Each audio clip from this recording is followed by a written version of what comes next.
Welcome back to the news at 10. Efforts to reconcile the two factions of the leadership of the Nigeria Labour Congress have suffered a setback as a faction led by Comrade Joe Ajero has accused the Edo State Governor Adams Oshomole of playing a divisive role in the reconciliation process. Labour veterans, including Comrade Hassan Sumono, had led a reconciliation committee to address the disagreements between the two factions, each led by Comrade Ayuba Waba and Mr. Ajero, after the 11th Delegates Conference declared the former the new NLC president. My office to the interest of Labour, because Labour is my primary constituency, governance is my secondary constituency. Any man who doesn't know where he's coming from won't know where he's going. So I cannot let support. And that was why immediately after the election, I did not only call the president on phone and send him a text, which will be between him and I decided... Comrade Adams Oshomole has come under fire since he addressed that press conference as a faction of the leadership of the NLC accused him of partisanship. I would like to advise Comrade Adams that the movement he has built over the years, a movement that was also built and bequeathed to him, he should learn to bequeath the same movement to future generations. And he cannot do so through partisanship. According to the unionists, the role of the governor and other external influence played during and after the 11th Delegate Congress has led to the crisis within the labor movement. The role Adams played yesterday was not the role of a veteran. It may be the role of governor of Edo State. Whether the Edo people sent him to play that role is yet to be ascertained. Or the role of an APC member, whether the APC sent him to play that role in order to pocket from sections of labor, not to be vibrant, because he was alleged to have taken some people to some chieftains. That one is yet to be ascertained. But clearly, it wasn't the role of a veteran labor leader, because veteran labor leaders were seated somewhere and were expecting him, his elders in the movement. So I want to state on the basis of that, you could clearly see that as an external influence. Meanwhile, Comrade Ayuba Waba, who was declared new president of the NLC after the 11th Delegate Conference in Abuja, insists on continuing with the reconciliation of aggrieved parties. The external challenges are even more pronounced than the internal challenges, and therefore we have resolved to do everything possible, including a process of reconciliation, a process of speaking to our colleagues. The 11th Delegate Congress of the NLC, which produced Comrade Ayuba Waba as president of the NLC, did not end without protests from some members who were dissatisfied with the process. This led to a parallel government led by Comrade Joe Ajero. Since then, efforts by former leaders of the labor movement to unite the body have failed. Now, a fire disaster has been averted at the Murtala Mohammed Airport 2 in Lagos following the intervention of the airport managers after a tanker laden with diesel caught fire on the airport road. The tanker was reportedly conveying diesel from Apapa to a location in the Ogba area of the city when it suddenly burst into flames in front of the Federal Airports Authority of Nigeria headquarters. Water hydrants were promptly deployed by the management of Courtney Aviation Services Limited for the use by the firefighters from FAN to put out the fire, which left the tanker badly burnt. Firefighters from FAN were said to have hurried to the scene but could not do anything because there was insufficient water in their fire truck. The incident caused a heavy gridlock and diversion of traffic around the airport. Or plantain, a staple food in Bayelsa State consumed in large quantity by the indigents, may soon become a major revenue earner. This comes as the government has unveiled plans to organize the plantain market in the state. Our community report tonight takes a look at the potential of this crop in the state. Etisala, now you're talking.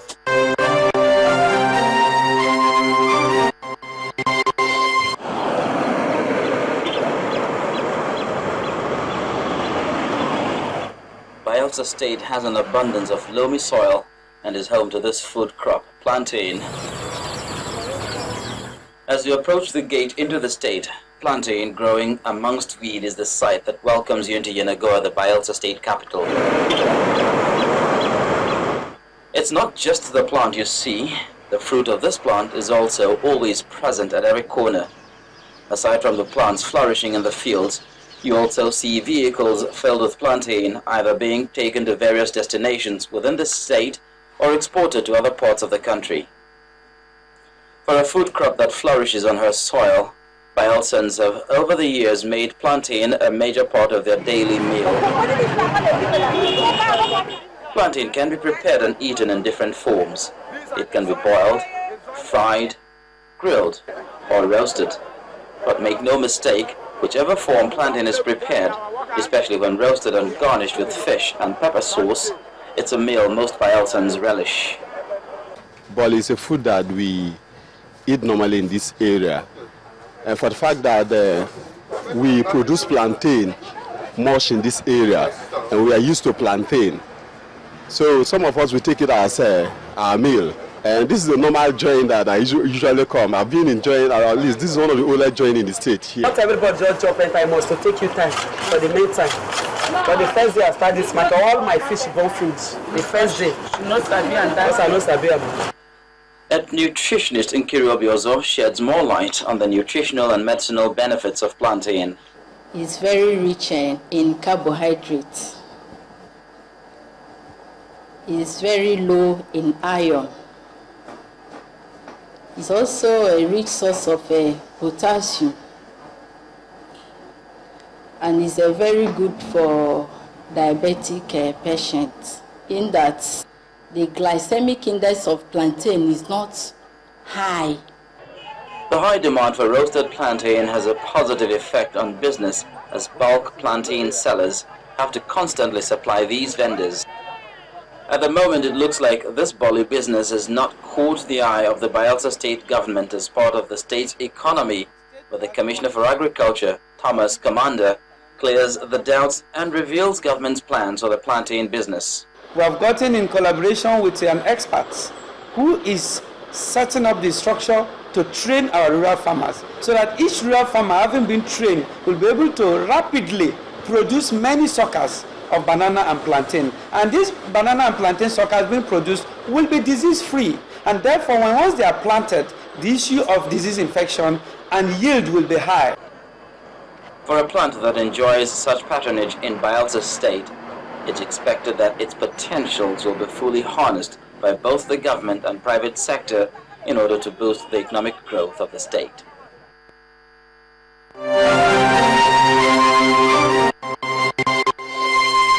Etisala, now you're talking. All right, now Adeshawa Josh joins us with business news shortly. First Bank. You first.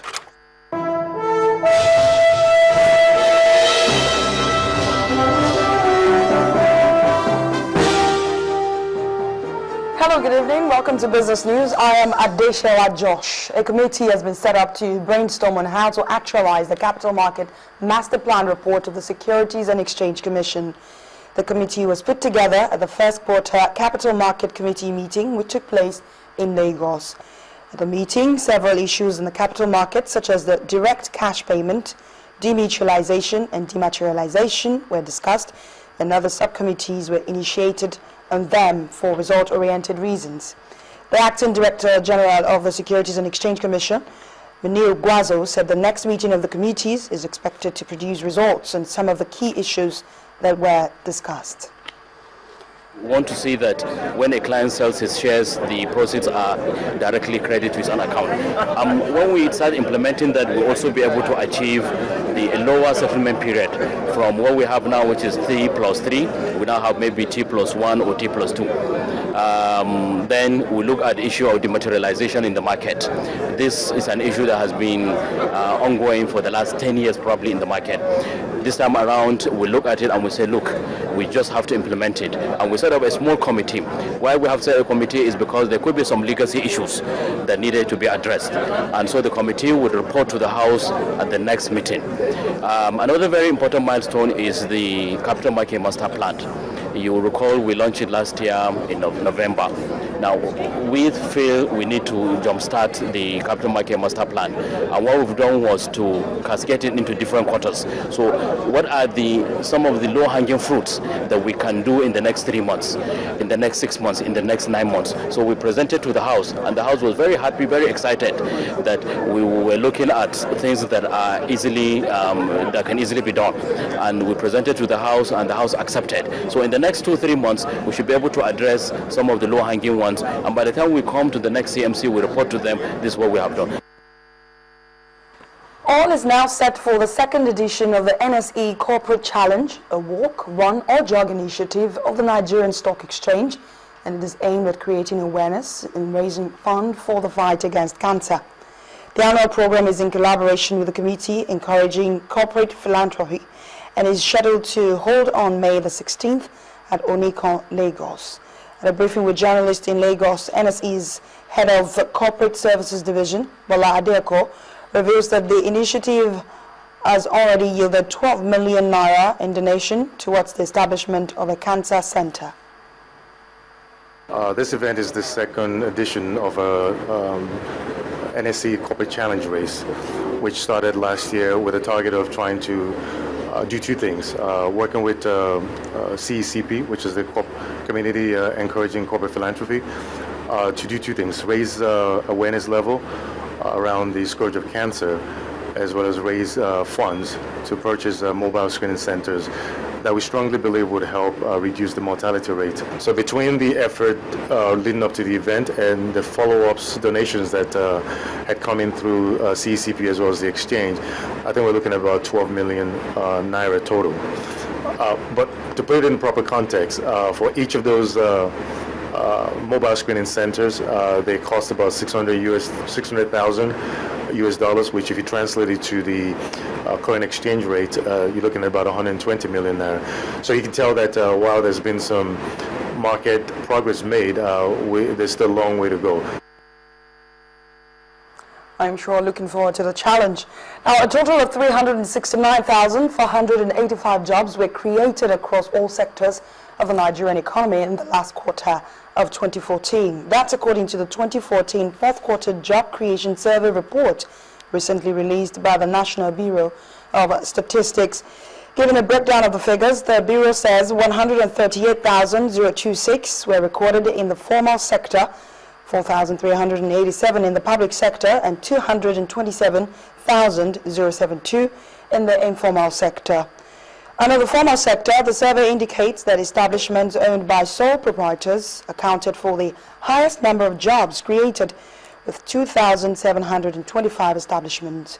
A further breakdown of the new jobs by economic sector shows that the education sector generated 54,729 jobs, manufacturing sector created 31,501 jobs, while the wholesale and retail trade sector added 10,659 jobs. Shell Petroleum Development Company has blamed sabotage for the Kolo Creek oil spill in Bayelsa State. According to a statement released by Shell, the leak at the oil field discharged a large volume of crude into the environment on 15th of April this year. The company says an investigation team led by the National Oil Spill Detection Regulatory Agency and Department of Petroleum Resources visited the site on April the 16th and found that unknown persons had cut out a section of the metal protection of the manifold, removed components of the pressure control system, and opened the isolation valves, resulting in a spill. The volume of spill oil was put at 27 barrels, affecting mainly the manifold grounds and part of the surrounding vegetation. The Nigeria equities market closed flat today with a marginal increase of 0.05%. The market capitalization now stands at 11.76 trillion naira. Kayode Alayode has more.